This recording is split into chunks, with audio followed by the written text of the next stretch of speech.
Hi guys. सो आज हम करेंगे मॉडल्स।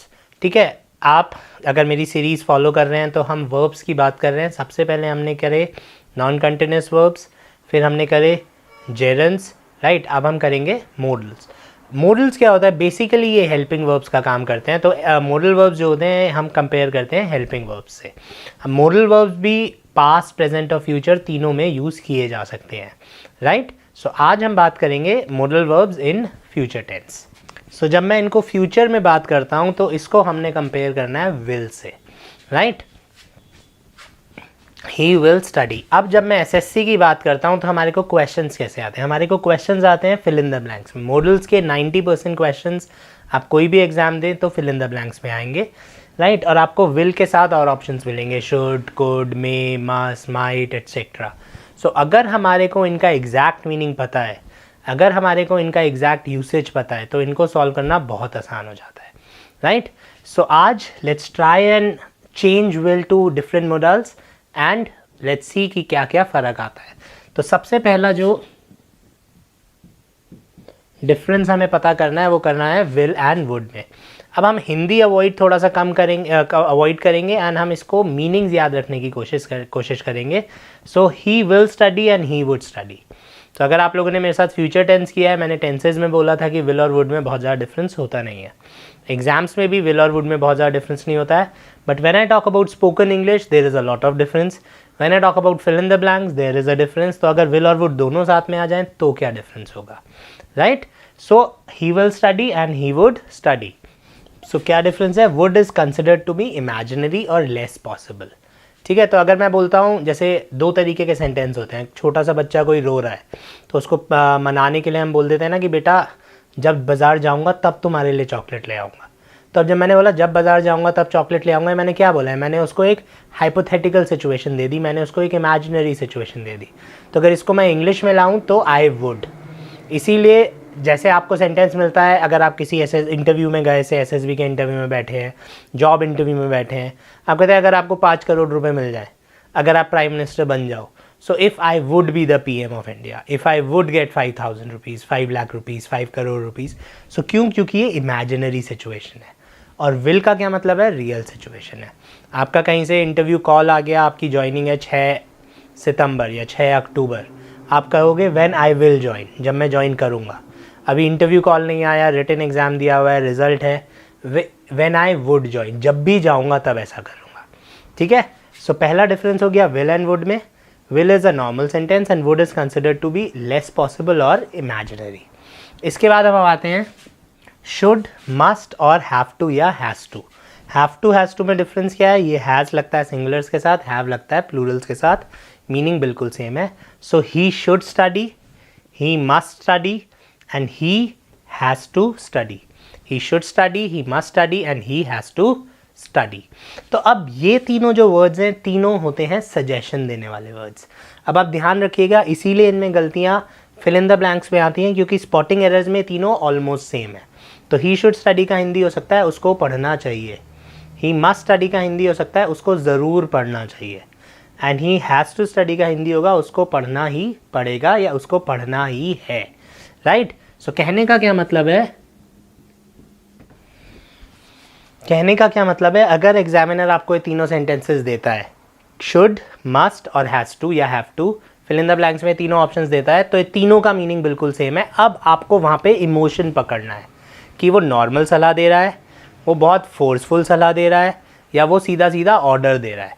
ठीक है, तो ये आपको हिंट एग्जामिनर देगा, आपको सेंटेंस में समझ के इन तीनों में से सॉल्व करना है। ठीक है, तो should, must, have to, has to में अगर स्पोकन इंग्लिश की बात करें तो यही डिफरेंस है।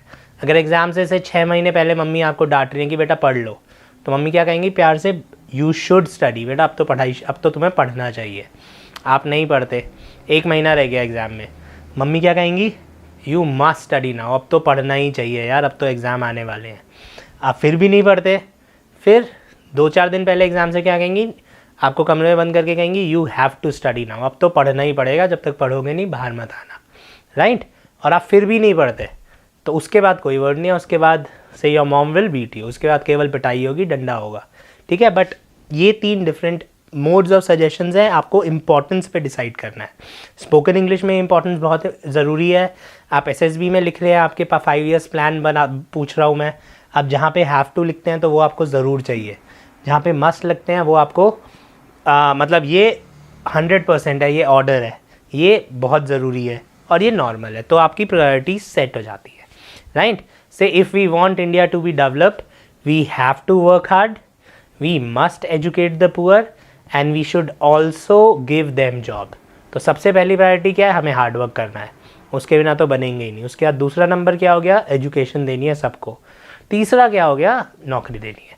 तो ये आपकी इंपॉर्टेंस ऊपर नीचे होगी, राइट। तो ये 3 वर्ड्स हो गए हमारे for suggestion, should, must and have to, has to.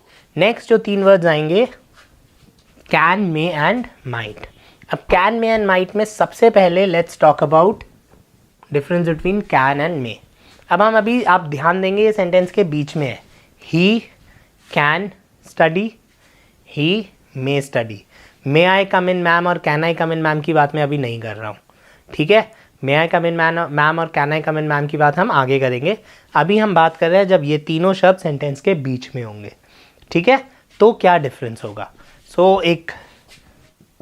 अब ये सेंटेंस एग्जाम में बहुत ज़्यादा आता है, इट कैन रेन।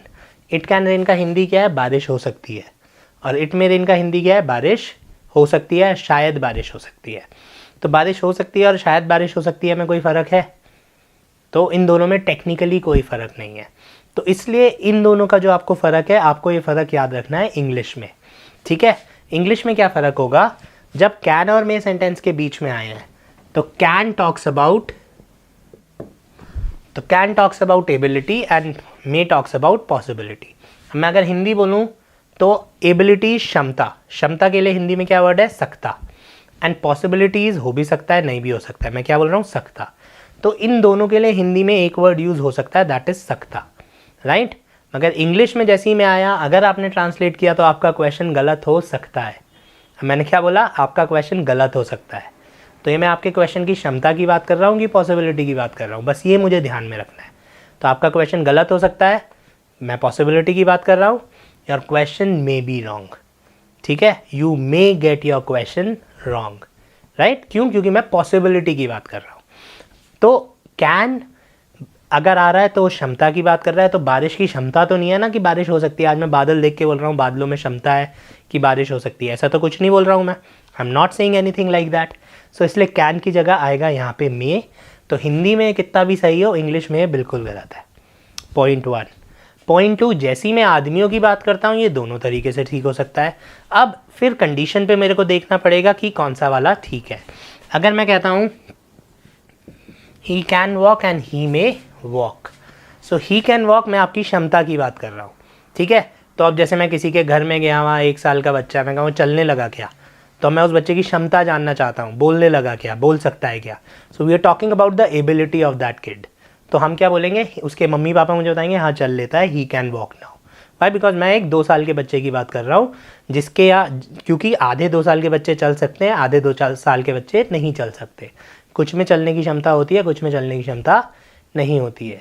आपका एक्सीडेंट हो गया, ठीक है, आपको प्लास्टर चढ़ा, आपको डॉक्टर ने बोला पैर ज़मीन पे भी मत रखना, उसके बाद आपका प्लास्टर कटा, उसके 1 महीने बाद डॉक्टर बोलेगा यू कैन वॉक नाउ, क्यों, क्योंकि उसने आपका पैर चेक किया और अब आप में चलने की एबिलिटी उसके हिसाब से वापस है, तो क्या बोलेगा, यू कैन वॉक नाउ। तो कैन आप रिलेट कर रहे हैं, तो कैन होगा आपके चलने की क्षमता से, एंड यू में वॉक या ही में वॉक, आज घर कैसे जाएगा यार, सोच रहा हूँ शायद पैदल ही चला जाऊँ, ठीक है, सोच रहा हूँ साइकिल से चला जाऊँ।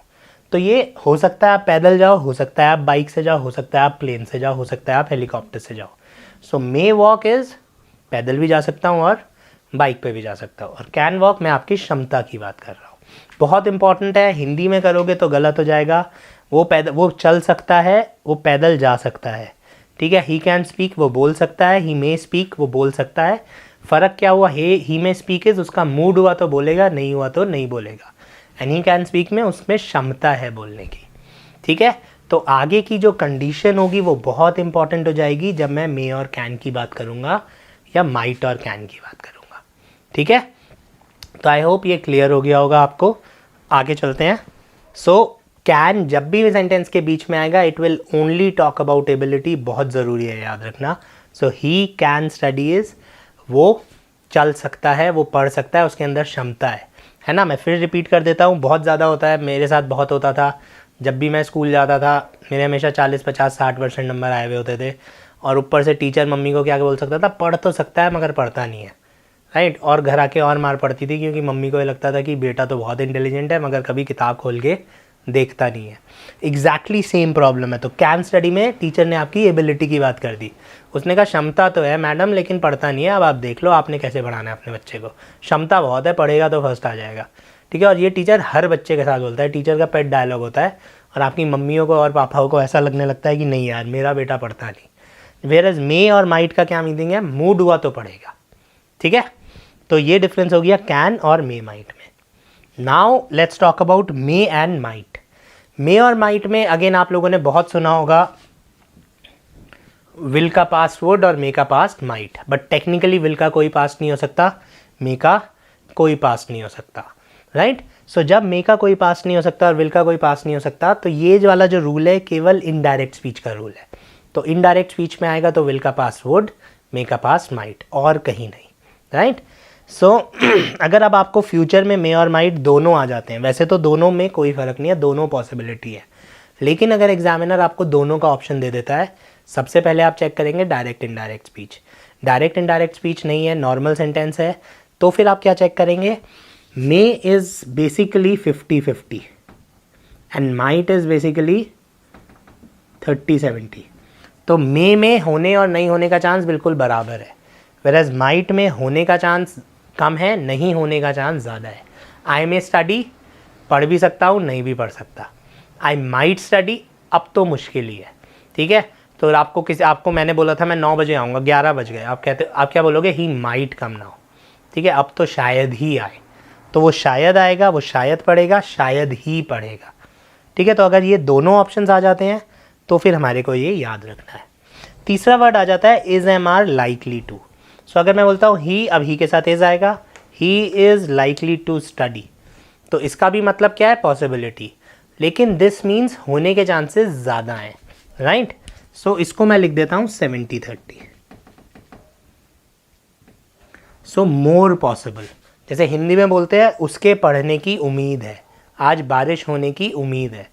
कभी भी आप वेदर फोरकास्ट देखिएगा, it is likely to rain, it is likely to rain. वो लाइकली क्यों बोलते हैं, बिकॉज 100% श्योर नहीं होते, लेकिन 70, 80, 90% श्योर होते हैं कि आज तो बारिश होगी ही होगी, ठीक है। या तो बोलते हैं today it's 70% chances of rain, या फिर वो बोलेंगे it is likely to rain, right. So may हो गया बराबर, माइट हो गया होने के चांसेस कम, और is am are likely to हो गया होने के चांसेस ज़्यादा। सो ये हमारा फर्स्ट सेट ऑफ मोडाल्स है। कोई भी कन्फ्यूजन हो, कहीं पे आपको हिंदी में कन्फ्यूजन हो, अगेन बहुत इंपॉर्टेंट है, इसके एक एक वर्ड को आप हिंदी में अगर सोचते हैं तो you just check it out. जो मैंने बोला है अगर आपको गलत लग रहा है, आपकी हिंदी से मैच नहीं हो रहा, तो डू कमेंट, बिकॉज इनको इंग्लिश में समझना बहुत ज़रूरी है, राइट। सो विल होगा नॉर्मल सेंटेंस, वो पढ़ेगा। अब इसमें कोई भी गलत नहीं है, तो इसलिए आगे की कंडीशन और फिल इन द ब्लैंक्स में इनके ऑप्शंस, उसके हिसाब से मैं डिसाइड करूँगा। फिल इन द ब्लैंक्स में आपको लिखा होता है pick the most suitable answer, तो गलत कोई नहीं है, बट सबसे अच्छा कौन सा है, right. So will normal sentence, would indirect speech या इमेजिनरी या less possible, should suggestion, must forceful suggestion, पढ़ना चाहिए, ज़रूर पढ़ना चाहिए, हैव टू हैज़ टू पढ़ना ही पड़ेगा, कैन एबिलिटी पढ़ सकता है, मे शायद पढ़ेगा शायद नहीं पढ़ेगा, माइट पढ़ने के चांसेस और कम हो गए, he might study, and he is likely to study, पढ़ने के चांसेस बढ़ गए। Spoken English, this will help you a lot, GDs, this will help you a lot, exams, this is important for your fill in the blanks more than your spotting errors.